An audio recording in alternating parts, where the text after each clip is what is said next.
기독교 신학에서 상당히 이해하기 어렵기도 하고 우리 마음을 불편하게 만들기도 하는 주제가 있는데 그것은 바로 예정론입니다. 예정론은 온 우주의 섭리가 모두 하나님의 뜻에 달려 있다는 하나님의 절대 주권을 강조합니다. 우리의 인생도 모두 하나님의 계획하심 아래 있다고 이야기합니다. 바울은 로마서 9장에서 이스라엘의 구원 문제를 다루면서 이 사람아 내가 누구기에 감히 하나님께 반문하느냐 지음을 받은 물건이 지은 자에게 어찌 나를 이같이 만들었느냐 말하겠느냐 토기장이가 진흙 한 덩이로 하나는 귀히 쓸 그릇을 하나는 친히 쓸 그릇을 만들 권한이 없느냐 라고 이야기하며 하나님을 토기장이 우리를 그가 만드신 그릇에 비유하며 온 우주를 지으시고 통치하시는 하나님의 주인 되시는 권한을 변증합니다. 하나님의 절대 주권을 인정하는 일은 신도들에게 중요하고 당연한 행동이지만 예정론을 잘못 이해하면 우리의 인생의 모든 일이 미리 정하여진 대로 일어나므로 인간의 의지로는 어떤 것도 바꿀 수 없다는 운명론과 하나님의 예정사상을 똑같이 받아들이는 오해를 할 수 있습니다. 이렇게 예정론을 운명론과 같이 이해하게 되면 구원받을 자와 구원받지 않을 자가 정해져 있다고 생각되어 선교하는 것도 아무런 의미가 없어지게 됩니다. 예정론은 하나님이 하시는 일을 인간이나 다른 것들이 막을 수 없다라는 뜻으로 이해해야 합니다. 그래서 바울은 예정론을 말하기에 앞서 로마서 8장에서 그리스도의 사랑에 대해 증언합니다. 내가 확신하노니 사망이나 생명이나 천사들이나 권세자들이나 현재일이나 장래일이나 능력이나 높음이나 깊음이나 다른 어떤 피조물이라도 우리를 우리 주 그리스도 예수 안에 있는 하나님의 사랑에서 끊을 수 없으리라. 세상의 어떤 것도 방해할 수 없는 그리스도의 사역과 그 무엇도 끊을 수 없는 하나님의 사랑을 선포합니다. 주께서 우리를 사랑하시고 우리를 구원하신다는 분명한 예정이 우리에게 제시됩니다. 여기에 하나님이 끌고 가시는 수레가 있습니다. 이 수레는 하나님이 하시는 일이며 수레는 하나님의 뜻대로 굴러갑니다. 우리가 손을 올려 하나님 하시는 일에 동참하며 도울 수도 있지만 우리가 수레에서 손을 떼더라도 하나님의 수레는 계속해서 가던 길을 갑니다. 오늘 우리가 감상할 그림은 세 점의 노아의 방주입니다. 지금부터 감상할 첫 번째 그림은 미켈란젤로의 대홍수로 천지창조로 잘 알려진 시스티나 성당 천장화 중 한 부분입니다. 그림을 감상해 보실까요?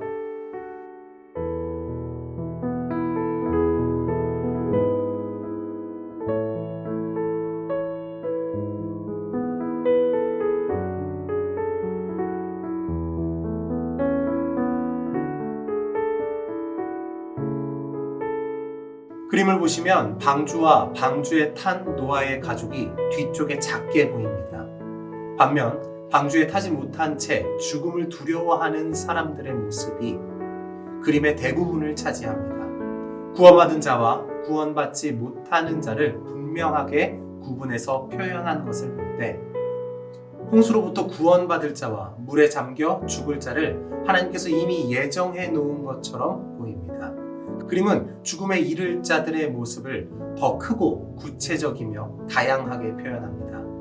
가운데 보면 기절한 이를 안고 있는 자도 보이고 아이를 업고 피난하려는 사람도 보입니다. 두려움에 떠는 자들, 살기 위해 다른 배에 오르는 사람들, 나무에 올라가서 살아보겠다는 사람들도 보입니다.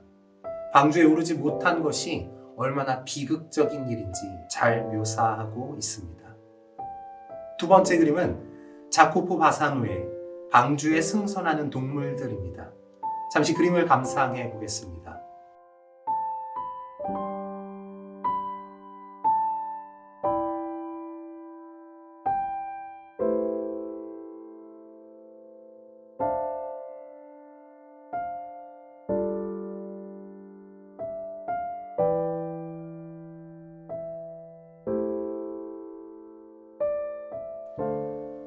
대홍수를 앞두고 노아의 가족들이 하나님의 명령에 따라 동물들을 한 쌍씩 이끌어와 방주에 태우는 모습을 그렸습니다. 이 그림에 등장하는 동물들은 역동적으로 보이지 않습니다. 어두컴컴한 색채와 어울리게 암울합니다. 고개를 숙이고 있거나 움츠리고 있는 동물들이 많습니다. 홍수라는 사건을 인간 중심으로만 보지 않고 홍수가 피조 세계 전체에 일어나는 하나님의 심판이라는 것을 이야기하고 있습니다. 세상의 어떤 생명도 하나님께서 예비하신 방주에 오르지 않으면 구원을 얻을 수 없다는 사실을 보여줍니다. 오늘 우리가 감상할 마지막 그림은 조셉 마리 비행의 방주를 건조하는 노아입니다. 잠시 그림을 감상하겠습니다.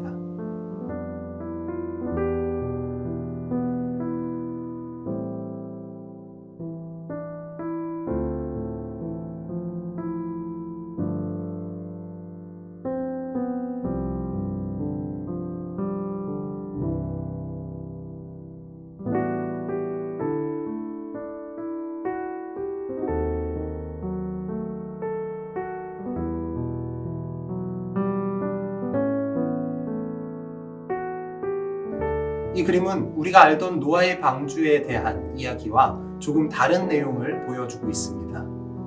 보통은 방주를 노아 혼자 지었거나 많아도 노아의 가족, 아내를 비롯해 아들 셋과 며느리까지 해서 8명이 함께 지은 것으로 생각합니다. 그러나 이 그림에 나온 사람들을 보면 방주를 짓기 위해 중앙에 노아로 보이는 사람을 포함해 18명이 일을 하고 있습니다. 노아의 가족보다 훨씬 많은 사람 수죠. 사람마다 각기 다른 일을 하고 있는데 배를 건조하는 데에 전문적인 능력을 가지고 일을 하는 것으로 보입니다. 이렇게 많은 사람들이 방주를 짓는 일에 동참했다고 생각해 볼 때 어쩌면 방주를 함께 만든 사람들도 방주에 탈 기회가 주어지지는 않았을까요? 하지만 성경의 이야기대로면 홍수가 일어났을 때 방주를 지은 다른 일꾼들은 모두 방주에 타지 못합니다.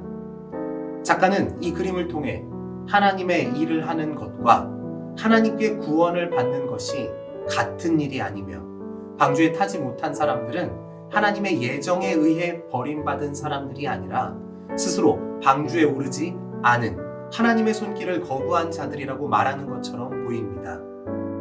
많은 이들이 교회에 다니고 교회에서 예배 잘 드리며 여러 가지 봉사를 하면 우리 삶에 구원이 찾아올 것으로 생각합니다.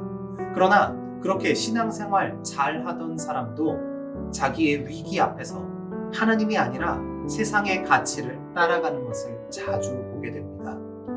마치 열심히 방주를 만들고 홍수가 일어났을 때는 방주에 타지 않은 사람들처럼 말입니다. 홍수가 일어났을 때 타려고 방주를 만들던 것이 아닌가요? 우리에게 위기가 닥쳐올 때 그때 하나님께 나아가려고 평소에 신앙생활 열심히 하는 것입니다. 그러나 많은 이들이 결정적인 순간에 익숙한 것을 의지합니다. 죄인으로서 죄의 본성을 따라가고 세상의 물질을 먼저 찾으며 자기 방식으로 문제를 해결하려 듭니다. 분명한 것은 이런 것들이 우리를 구원할 수 없다는 사실입니다. 방주를 열심히 짓는 것도 분명 중요한 일입니다. 하지만 홍수가 일어났을 때 방주에 타지 않으면 아무 소용이 없습니다. 우리의 삶에서 문제가 일어나고 위기가 찾아올 때 각자의 지혜와 방법을 내려놓고 모든 것을 하나님께 맡길 때 하나님의 구원이 시작됩니다. 세상의 가치가 우리를 향해 손을 내밀어도 우리의 손을 오직 하나님께 향해 뻗을 때 그때 우리는 하나님의 구원 방주에 올라타 위기를 이겨내고 하나님의 위대한 구원을 경험하게 되는 것입니다. 하나님의 예정은 우리와 항상 함께 하시며 우리를 위해 쉬지 않고 일하시는 하나님의 신실하심입니다. 하나님의 예정은 모든 시간과 공간을 초월해 우리 삶의 침투에 오신 예수 그리스도의 부활의 능력입니다. 그 십자가의 능력에 올라타 하나님의 구원을 경험하며 살아가시는 여러분들 되시기를 주님의 이름으로 축원합니다.